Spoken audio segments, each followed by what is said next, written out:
लक्ष्मी नगर की तंग गलियों और भीड़भाड़ वाली इमारतों में हजारों छात्र रोज अपना भविष्य संवारने की उम्मीद लेकर पहुंचते हैं। यहां chartered accountants, finance, NEET, law समेत कई प्रतियोगी परीक्षाओं की कोचिंग चलती है।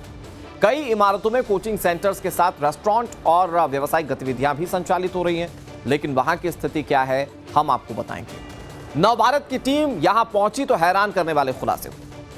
हालात ये हैं कि अधिकांश इमारतों में घुसने और निकलने के लिए केवल एक रास्ता है। ये ठीक वैसी व्यवस्था है जो दिल्ली के होटल में थी। ये वैसी ही व्यवस्था है जो कल लखनऊ में जहां आग लगी उस इमारत में जो व्यवस्था थी, ठीक ऐसी ही व्यवस्था लक्ष्मी नगर के इलाके में देखने को मिली। यहाँ संकरी सीढ़ियां हैं, एक दूसरे से सटी हुई इमारतें और विज्ञापनों से ढकी हुई पूरी बिल्डिंग है जो सुरक्षा व्यवस्था पर गंभीर सवाल खड़े करती है। कई जगहों पर इमारतों की बालकनियां तक ढक दी गई हैं कि आपात स्थिति में इस्तेमाल हो ही ना सके। स्थानीय लोग दावा करते हैं कि लक्ष्मी नगर की लगभग 80% इमारतों की स्थिति कमोबेश ऐसी है। अगर कोई बड़ा हादसा हो जाए लक्ष्मी नगर में तो जरा सोचिए कि लोगों के पास सुरक्षित निकलने का विकल्प कितना सीमित है। नवभारत की पड़ताल में हैरान करने वाला खुलासा यह हुआ है कि लक्ष्मी नगर के जो तमाम इलाके हैं या जो बिल्डिंग्स हैं वो हादसे को दावत दे रहे हैं। ज्यादातर कोचिंग सेंटर्स में गलियां संकरी हैं। एंट्री और निकलने के लिए एक ही सीढ़ी होर्डिंग से बिल्डिंगों की बालकनियों को ढक दिया गया है। और इन व्यवस्थाओं को देखने के बाद सवाल यह है कि भाई जब टाइम्स नाम नवभारत के कैमरे पर ये तस्वीरें कैद हो सकती हैं तो अधिकारी क्यों नहीं देखते? और क्या यहां पर भी दिल्ली के मालवीय नगर वाले कांड को या लखनऊ के अलीगंज वाले कांड को दोहराने की कोशिश की जा रही है? जरा देखिए आप हालात क्या है। लखनऊ में हुए कोचिंग हादसे ने सभी को ये सोचने पे मजबूर कर दिया है कि जो छात्र कोचिंग सेंटर पे अपने भविष्य को लेकर तैयारी करने के लिए जाते हैं क्या वो सुरक्षित हैं, क्योंकि नियमों को ताक पर रखकर कोचिंग सेंटर्स चलाए जा रहे हैं। देश की राजधानी दिल्ली में इस वक्त हम मौजूद हैं लक्ष्मी नगर में, जहां पर सीए की, मैनेजमेंट की, फाइनेंस की कोचिंग होती है और ये पूरा हब है। मेरे चारों तरफ कोचिंग सेंटर्स हैं, लेकिन आपको हम तस्वीर दिखाते हैं कि आखिर ये कोचिंग सेंटर चलाए कैसे जा रहे हैं।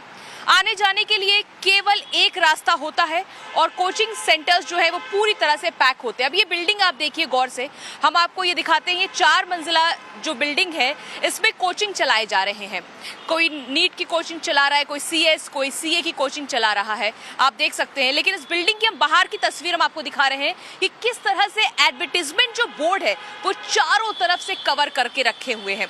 यहाँ तक कि बैल्कनी आप देखिए, मान लीजिए कोई हादसा हो जाता है और कोई यहाँ से भागना चाहता है तो सबसे पहले ये देखिए, ये पतली सी सीढ़ी, आप इस पे देखिए, ध्यान दीजिए कि ये पतली सी सीढ़ी है और यही एक रास्ता है ऊपर आने के लिए, ऊपर से निकलने के लिए और जाने के लिए। और ये ऊपर से पूरी तरह से पैक है, यानी कि आपको बालकनी का कोई हिस्सा नहीं नजर आ रहा होगा। बड़े बड़े बैनर, बड़े बड़े बोर्ड्स लगा दिए गए हैं और अमूमन यही हाल है हर तरफ। आप देखिए इधर भी यही हाल है, पूरी तरह से कवर है। आने जाने के लिए केवल एक रास्ता है। अब आप इस बिल्डिंग की हालत आपको हम दिखाते हैं कि 4 मंजिला ये इमारत है, लेकिन आसपास के लोगों का ये कहना है कि ये बिल्डिंग की हालत इतनी खराब हो चुकी है कि आप देखिए टूट रही है, जर्जर अवस्था में है। इस वक्त इस कोचिंग सेंटर के अंदर 200 से ज्यादा छात्र पढ़ाई कर रहे हैं और सुबह से लेकर रात तक यहाँ पे कोचिंग चलती रहती, यानी कि रात 10 बजे तक कोचिंग चलती। लेकिन आप इस बिल्डिंग की हालत देखिए, ये पूरी तरह से जर्जर हो चुका है। ऊपर लगातार काम होते रहते हैं, यहाँ के जो ओनर हैं हमेशा नदारत रहते हैं, लाखों रुपए जो है किराए आ रहे हैं।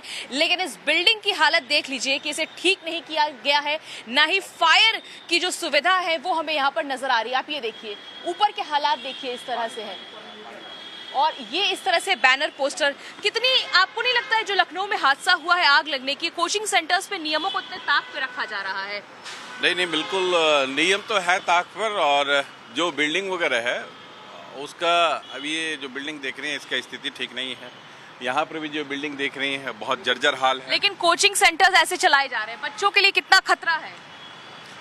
देखिए, बच्चों के लिए जो खासतौर पे बिल्डिंग है वो तो बेहतर होना चाहिए, फायर का व्यवस्था जो है वो होना चाहिए। आप लक्ष्मी नगर में है, यहाँ पर बहुत क्राउडफुल एरिया है, स्टूडेंट्स वगैरह ज़्यादा रहते हैं और पढ़ाई लिखाई के लिए अब ऐसा नहीं है कि इसके लिए कोई अलग से इंडस्ट्री और अलग से इंडस्ट्रियल एरिया बनाया जाए, सुरक्षित, लेकिन व्यवस्था जो है ना वो व्यवस्था ठीक होनी चाहिए। अब आपको हम दिखाते हैं कि यहाँ पे कितना रास्ते हम आपको दिखा देते हैं 2-3 कोचिंग सेंटर्स के। आप ये देखिए, ये एक पतली सीढ़ी गई है, बस यही सीढ़ी है जो ऊपर जाती है और यही से बच्चे जो छात्र हैं वो नीचे आते हैं। रास्ता कोई और नहीं है। आपको हमने दिखा दिया बिल्डिंग के हालात।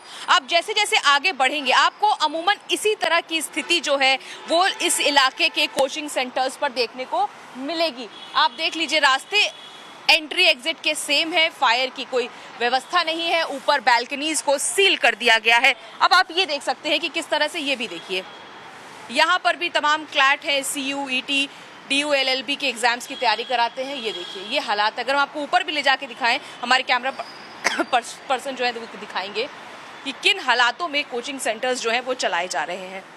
ये देखिए ये एक पतली सीढ़ी है और ऊपर पूरी तरह से पैक है बिल्डिंग। अब इससे आप अंदाज़ा लगाइए कि अगर कोई हादसा होता है तो छात्र या यहाँ पर काम करने वाले लोग किस तरह से यहाँ से निकलेंगे।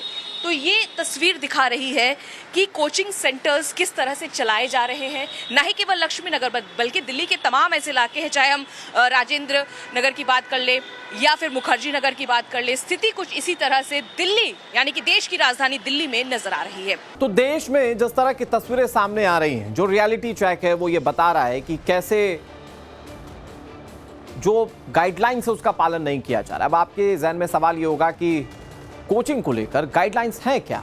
मैं आपको बताता हूं कि देश में अवैध कोचिंग, लेकिन सरकार की गाइडलाइंस क्या है। क्लासरूम में 1 वर्ग मीटर प्रति स्टूडेंट का स्पेस जरूरी है, यह सरकार का गाइडलाइन है। कोचिंग बिल्डिंग में फायर सेफ्टी रूल का पालन बेहद अनिवार्य है।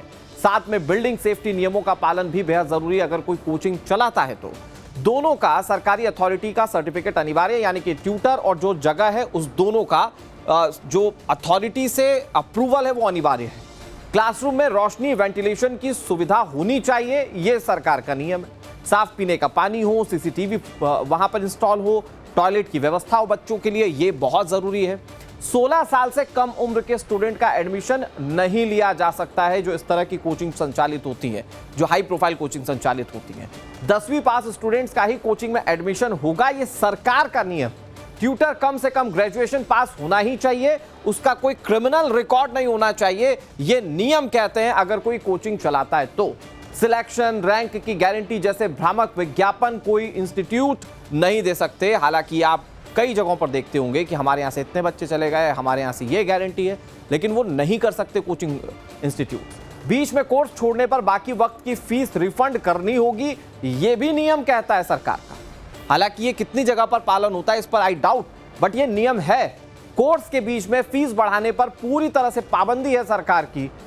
रेगुलर स्कूल टाइमिंग के वक्त कोचिंग का टाइम ना हो, यह भी सुनिश्चित करना होगा। कोचिंग सेंटर्स के लिए पेशेवर काउंसलर्स रखना बेहद जरूरी है और इन नियमों के साथ ही कोचिंग जो है वो चलाई जा सकती है। लेकिन कितने नियमों का पालन होता है दर्शकों, आप जरा खुद सोचिए। अगर आपके घर में कोई कोचिंग जाता है तो आप खुद सोचिए कि कितने नियमों का पालन होता है, और अगर आपका बच्चा या आपके घर का कोई व्यक्ति कोचिंग जा रहा है तो इन नियमों को थोड़ा ध्यान में रखकर आप जाइए और उनको पहले सुनिश्चित कर लें, अगर हो सकता है कि क्या वो नियमों के साथ कोचिंग संचालित हो रही है या नहीं। For more of such videos, do like, share and subscribe to ET Now Swadesh.